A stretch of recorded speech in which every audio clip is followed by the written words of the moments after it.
बीवी को तलाक क्यों हुई? रोंगटे खड़े कर देने वाला एक सच्चा वाकया आज की इस वीडियो में आपकी खिदमत में पेश करते हैं। कल रात एक ऐसा वाकया हुआ जिसने जिंदगी के कई पहलू को छू लिया। करीब शाम के 7 बजे होंगे। मोबाइल की घंटी बजी। उठाया तो उधर से रोने की आवाज। मैंने चुप कराया और पूछा कि भाभी जी आखिर हुआ क्या है? उधर से आवाज आई कि आप कहाँ हैं और कितनी देर में आ सकते हैं? मैंने कहा कि आप परेशानी बताइए और भाई साहब कहाँ हैं और माँ किधर हैं, आखिर हुआ क्या है? लेकिन उधर से सिर्फ एक ही रिट कि आप फौरन आ जाइए। मैंने उसे मुतमईन करते हुए कहा कि 1 घंटा लगेगा पहुंचने में। जैसे तैसे घबराहट में पहुंचा, देखा कि भाई साहब सामने बैठे हुए हैं। भाभी जी रोना चीखना कर रही हैं। 12 साल का बेटा भी परेशान है और 9 साल की बेटी भी कुछ नहीं पा रही। मैंने भाई साहब से पूछा कि भाई साहब आखिर बात क्या है? भाई साहब कुछ जवाब नहीं दे रहे थे।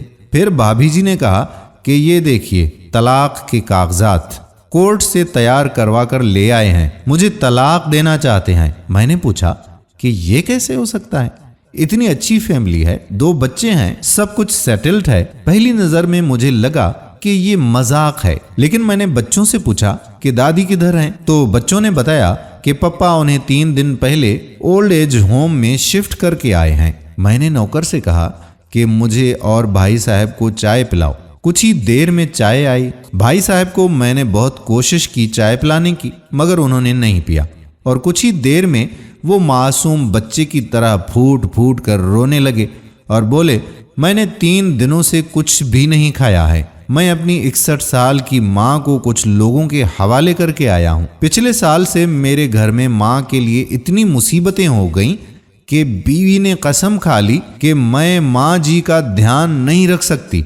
ना तो ये उनसे बात करती थी और ना मेरे बच्चे उनसे बात करते थे। रोज मेरे कोर्ट से आने के बाद माँ बहुत रोती थी। नौकर तक भी इनसे खराब तरह से पेश आते थे और अपनी मनमानी करते थे। माँ ने 10 दिन पहले बोल दिया कि तू मुझे ओल्ड एज होम में डाल दे। मैंने बहुत कोशिश की पूरी फैमिली को समझाने की, लेकिन किसी ने माँ से सीधे मुंह बात तक नहीं की। जब मैं 2 साल का था तब अब्बू इंतकाल कर गए थे। माँ ने दूसरों के घरों में काम करके मुझे पढ़ाया, इस काबिल बनाया कि मैं आज एक जज हूँ। लोग बताते हैं कि माँ दूसरों के घर काम करते वक्त भी कभी भी मुझे अकेला नहीं छोड़ती थी। उस माँ को मैं आज ओल्ड एज होम में छोड़ आया हूँ। मैं अपनी माँ के एक एक दुख को याद करके तड़प रहा हूँ जो उन्होंने सिर्फ मेरे लिए उठाए थे। मुझे आज भी याद है जब मैं मैट्रिक के इम्तिहानात देने वाला था, माँ मेरे साथ रात रात भर बैठी रहती थी। एक बार जब मैं स्कूल से घर आया तो माँ को बहुत जबरदस्त बुखार में मुब्तला पाया। पूरा जिस्म गर्म और तप रहा था। मैंने माँ से कहा कि तुझे तेज बुखार है।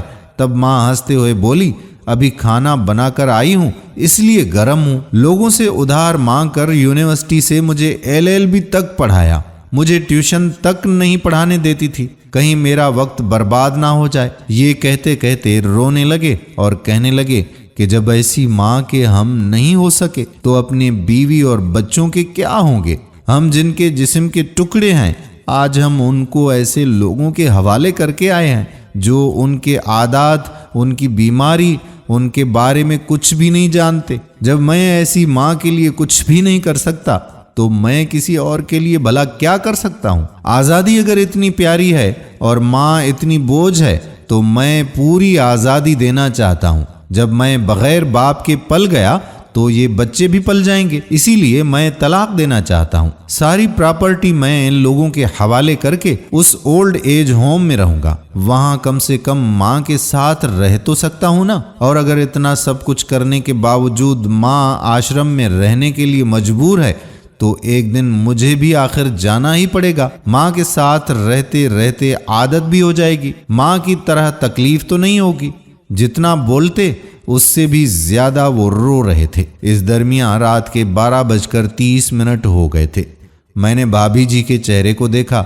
उनके चेहरे पछतावे के जज्बात से भरे हुए थे। मैंने ड्राइवर से कहा कि अभी हम लोग नोएडा चलेंगे। भाभी जी, बच्चे और हम सारे लोग नोएडा पहुंचे। बहुत ज्यादा गुजारिश करने पर गेट खोला। भाई साहब ने गेट कीपर के पैर पकड़ लिए। बोले कि मेरी माँ है, मैं उसे लेने आया हूँ। चौकीदार ने पूछा कि क्या करते हो साहब? भाई साहब ने कहा कि मैं एक जज हूं। उस चौकीदार ने कहा कि जहां सारे सबूत सामने हैं तब तो आप अपनी माँ के साथ इंसाफ नहीं कर पाए, औरों के साथ क्या इंसाफ करते होंगे साहब? इतना कहकर हम लोगों को वहीं रोककर वो अंदर चला गया। अंदर से एक औरत आई जो वार्डन थी। उसने बड़े जहरीले लफ्ज में कहा कि रात के 2 बजे आप लोग उसे ले जाकर कहीं मार दें तो मैं अल्लाह को क्या जवाब दूंगी। मैंने वार्डन से कहा कि बहन आप यकीन कीजिए ये लोग बहुत पछतावे में जी रहे हैं। आखिर में किसी तरह उनके कमरे में ले गई। कमरे का जो नज़ारा था उसे लफ्ज़ों में बयान करना मुश्किल है। सिर्फ एक फोटो जिसमें पूरी फैमिली है, वो भी माँ के बगल में जैसे बच्चे को सुला रखा है। मुझे देखी तो उसे लगा कि कहीं बात ना खुल जाए, लेकिन जब मैंने कहा कि हम लोग आपको लेने आए हैं तो पूरी फैमिली एक दूसरे से लिपट कर रोने लगी। आसपास के कमरों में और भी बुजुर्ग थे। सब लोग जाकर बाहर तक ही आ गए। उनकी भी आंखें नम थीं। कुछ वक्त के बाद चलने की तैयारी हुई। पूरे आश्रम के लोग बाहर तक आए। किसी तरह हम लोग आश्रम के लोगों को छोड़ पाए। सब लोग इस उम्मीद से देख रहे थे कि शायद उन्हें भी कोई लेने आए। रास्ते भर बच्चे और भाभी जी तो चुपचाप रहे, मगर माँ और भाई साहब एक दूसरे के जज्बात को अपने पुराने रिश्ते पर बिठा रहे थे। घर आते आते 3:45 हो गए। भाभी जी भी अब समझ गई थीं कि उनके खुशी की चाबी कहाँ है। मैं भी चल दिया, लेकिन रास्ते भर वो सारी बातें और वो सारे नज़ारे आंखों में घूमते रहे। माँ सिर्फ माँ है, उसको मरने से पहले ना मारें। माँ हमारी ताकत है, उसे कमज़ोर नहीं होने दें।